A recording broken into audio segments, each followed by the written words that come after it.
እንኳን ለብርሃነ ለዳግም ትንሣኤ በሰላም ፍቅር በጤና አደረሳችሁ። ዳግማይ ትንሣኤ ሲባል ብዙ ጊዜ ሰዎች ግራ ይጋባቸዋል። እንደገና ክርስቶስ ደግሞ ሁለተኛ ተነስቶ ነው ወይ ይባላል።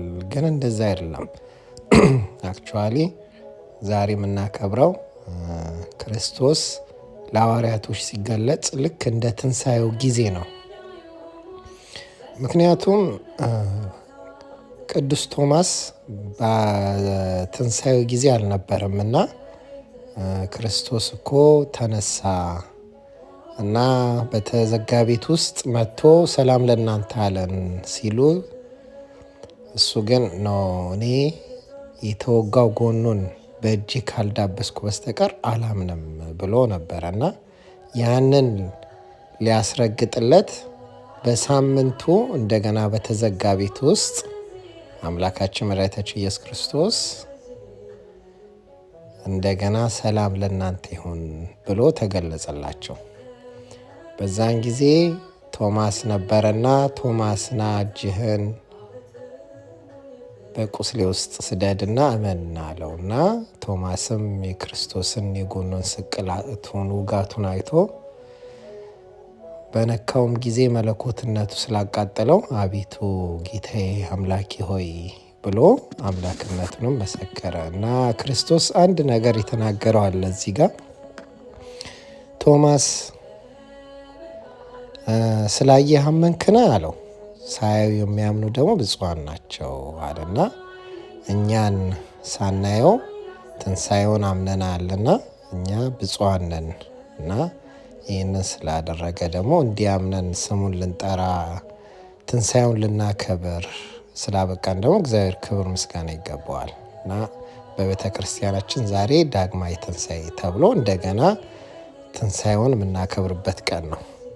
ስለዚህ ከትንሣኤው ምን እንማራለን ብለን ስናስብ በሕይወታችን ላይ ብዙ ነገሮች የደከመን ወይም ደግሞ ተስፋ የቆረጠ ነው ወይም ደግሞ በቃ ይሄ ነገር እኮ አይሆንም ያልናቸው ነገሮች በሕይወታችን ላይ ይመጣሉ እና መጥተውም ሊሆን ይችላል አይደለም። ግን ሐዋርያቶች ተስፋ ቆርጠው በተዘጋ ቤት ውስጥ በቃ ክርስትና አለቀ ማለት ነው፣ ከዚህ በኋላ ምንም ተስፋ የለንም ማለት ነው ብለው በጣም ልባቸው በተሰበረ ምክንያቱ አምላካቸው መምህራቸው ኢየሱስ ክርስቶስ የእኛም አምላካችን በተሰቀለና እንደገና ደግሞ በመቃብር ባደረ ጊዜ ሁሉ ነገር ያለቀና የደቀቀ ነገር መስሏቸው ነበረ። ግን እግዚአብሔር ነገሮችን ልክ እሱ ትንሣኤ ሙታንን ሞትን ድል አድርጎ እንደተነሳ የእኛም ጉዳያችን ነገሮቻችን በሙላ የሞቱ ነገሮች በቃ አለቀ። በሕይወታችን በጤናችን ሊሆን ይችላል፣ በኑሯችን፣ በስራችን፣ በላይፋችን ላይ ሊሆን ይችላል እና ክርስቲያን ትልቁ ነገር አሁን ያለውን ሲቹዌሽን አይደለም የሚያየው። ክርስቲያን የሚያየው የማያልፈውን በጣም አርቆ ነው የሚያየው። ከጨለማ ውስጥ ሆኖ በጣም ረጅም ርቀት አይቶ ብርሃንን ያያል። ያ ነው የክርስትና ውጤት እንጂ አሁን ያለውን አይቶ ስሜታዊ መሆን የክርስትና ምልክቱ አይደለም።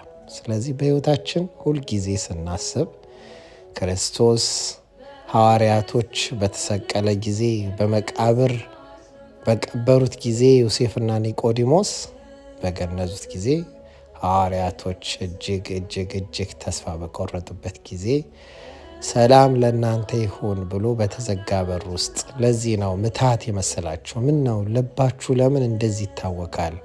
ለምንስ ልባችሁ ይጠረጠራል? ንኩኝ።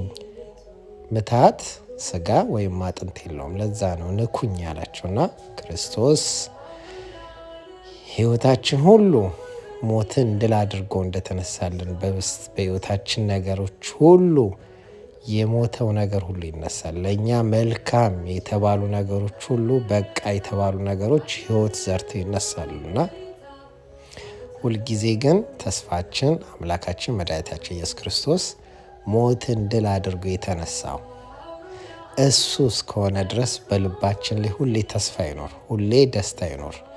በሕይወታችን ሰላም ለእናንተ ይሁን ብሎ መጽናናትን ለሐዋርያቶች እንደሰጠ ለእኛም መጽናናትን ደስታን፣ ተስፋን የምንሰንቅበትን የእሱን ኃይል ያድለን ማለት ነው እና በዚህን ጊዜ በሕይወታችን መማር ያለብን ትልቁ ነገር ተስፋ መቁረጥ እንደሌለብን፣ በነገሮች ሁሉ እግዚአብሔር በእኛ ቀድሞ ታምር እንደሚያደርግ፣ እሱ ሕይወቱን አስይዞ በመስቀል ላይ የከፈለልን የዘር ኃጢአታችንን ያስወገደልን አምላካችን መድኃኒታችን ኢየሱስ ክርስቶስ አሁን በቃሉ የእኛን ፍቃድ ለመፈጸም ምንም የሚገደው ነገር የለም። እሱ ቸር ነው፣ እስከ መስቀል የወደደን አምላክ ነው እና አንጠራጠረውም። ስለዚህ በልባችን ነቀፊታ ወይም ደግሞ ተስፋ መቁረጥን የሚያሳስበን ከሆነ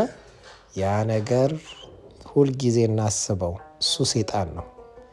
እግዚአብሔር ድንቅ አምላክ ነውና እሱ የሞተው ነገራችን ሁሉ ልክ እንደ ትንሣኤ ያስነሳልናል። መልካም ጊዜ፣ መልካም የተባረከ ዳግማይ ትንሣኤ ይሆንልን። እኛም ደግሞ እንግዲህ እንግዶቻችን ጠርተናል። አብረን ክርስቶስን ትንሣኤ አንስበን ልክ እንደ ኤማውስ መንገደኞች ክርስቶስ ተንሥአ እሙታን በዐቢይ ኃይል ወሥልጣን አሰሮ ለሰይጣን አግዓዞ ለአዳም ሰላም ዘይእሰ ኮነ ፍስሐ ወሰላም እንላለን።